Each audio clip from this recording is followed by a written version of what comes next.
Fala, amante da série, tudo bem com você? Hoje eu venho falar sobre a série O Mecanismo da Netflix. Depois que Padilha produziu Narcos, que é um assunto que bastante gente é aficionada, que é a história da máfia. Antigamente era a máfia italiana com o clássico Poderoso Chefão, do Coppola. Atualmente, a história é sobre a máfia colombiana, com o já dito Narcos. Tem 3 temporadas bem-sucedidas que deram carta branca para o Padilha trabalhar com outra série. Se você quiser que eu fale sobre Narcos ou Poderoso Chefão, é só deixar aqui nos comentários. Bom, depois da vinheta, falamos um pouco mais sobre o mecanismo.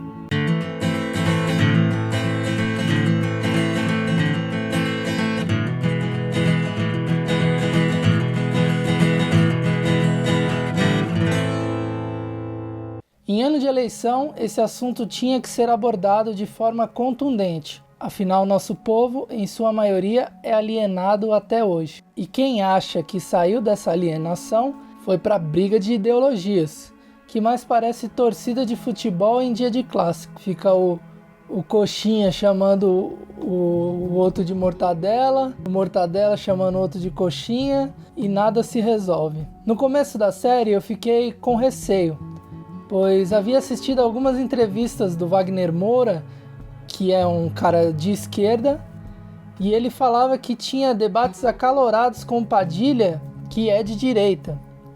Então, no início, antes de começar a assistir a série, fiquei com um pouco de receio da série tratar o tema com partidarismo político.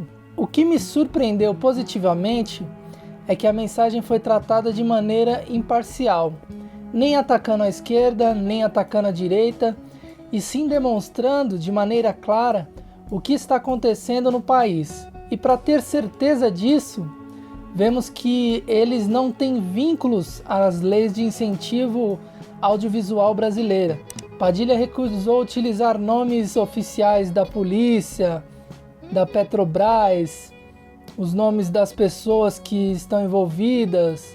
E olha que a Polícia Federal ofereceu veículo, equipamento, as roupas, eles ofereceram tudo, só que tem uma cláusula que você precisa assinar, que eles precisam olhar os roteiros para autorizar.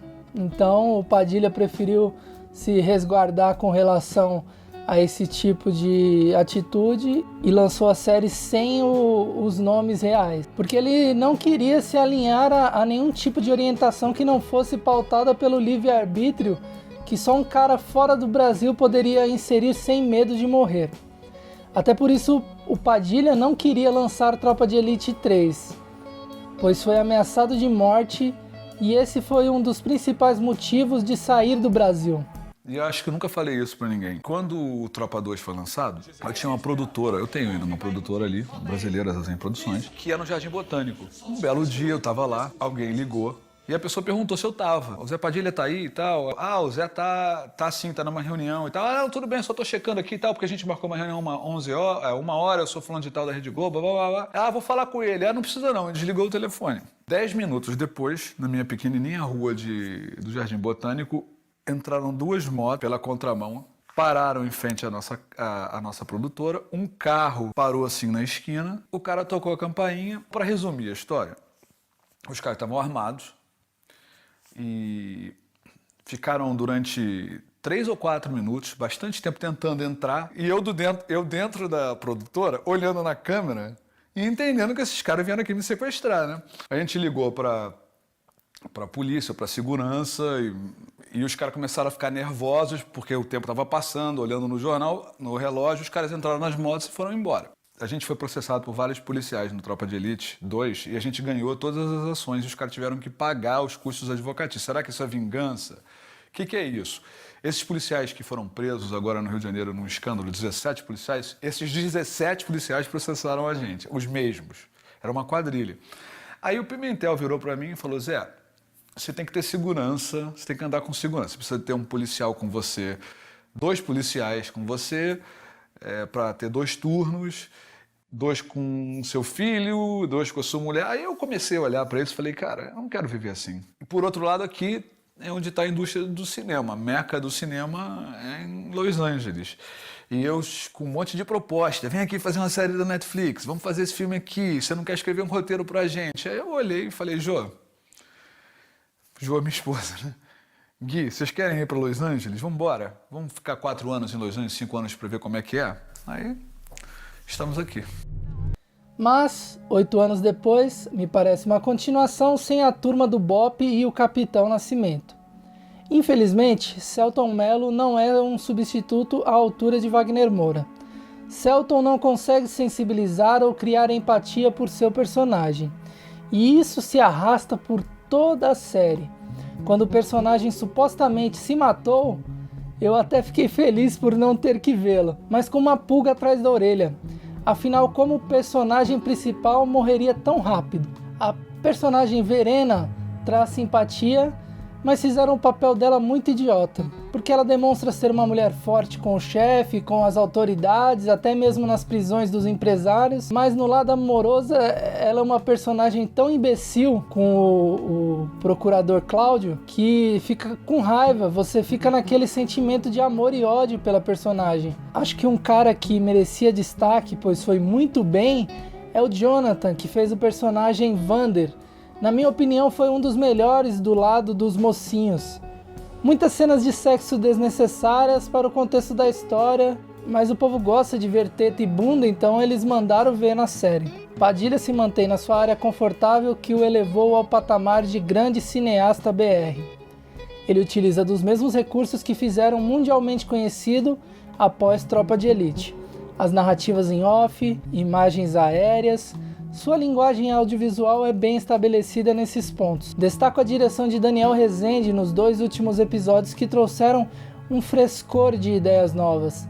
A série é curta, tem apenas 8 episódios. Vai contando a história da corrupção a partir do Banestado até a prisão dos donos das empreiteiras. Vale ressaltar que o Banestado é de 96 no governo Tucano FHC e não 2003 como conta a série.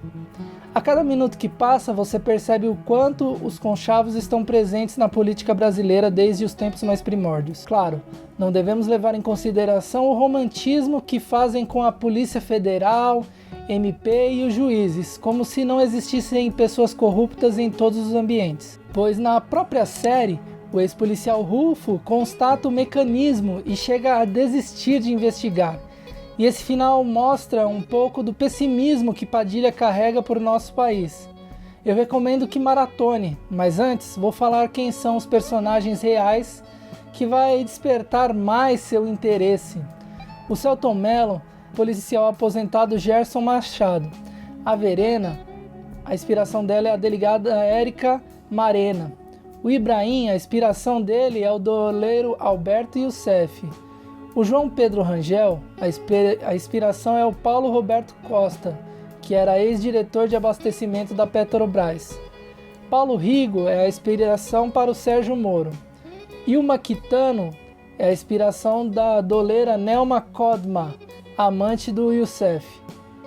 Aquela personagem da marqueteira da Dilma foi inspirada na Mônica Moura, mulher do marqueteiro João Santana. Lula é o João Higino. A Dilma é a Janete Ruskov, Marcelo Odebrecht é o Ricardo Brecht e o Aécio Neves é o senador Lúcio Lemes. A mim não escuta. Ela não entende que se ela não frear... Ela não vai frear. E se ela não frear, nós temos que frear ela, certo? A mídia vai ajudar. Rádios, TVs, os jornais. Temos que vender a ideia de que o problema são eles. Por mim tá feito. E você segura essa? Vicissitudes do cargo de vice. A reflexão final é que não é Corinthians versus Palmeiras, ou vermelho contra azul, ou direita contra esquerda. No final das contas, temos que perceber que somos nós, povo, contra os políticos corruptos. E que só estamos dentro desse mecanismo porque todo mundo quer alguma vantagem. O cano quebra na calçada do Rufo, a empresa pública de esgoto e água não vai atender de prontidão e passa o serviço para um terceiro. Esse terceiro cobra caro porque ele precisa ter lucro e repassar para quem indicou, e assim a corrupção gira todos os dias. Mas eu acredito que um primeiro passo no ano de 2018 é não reeleger nenhum corrupto. muito menos votar sem saber quem é o candidato. Parar de trocar voto por churrasquinho, dinheirinho, dentadura e saber que não é só o presidente que manda no país. São 3 poderes. É importante renovar Congresso e Senado nesse carreirismo político e acabar com o rabo preso do STF. Muito obrigado pela sua audiência. Tchau.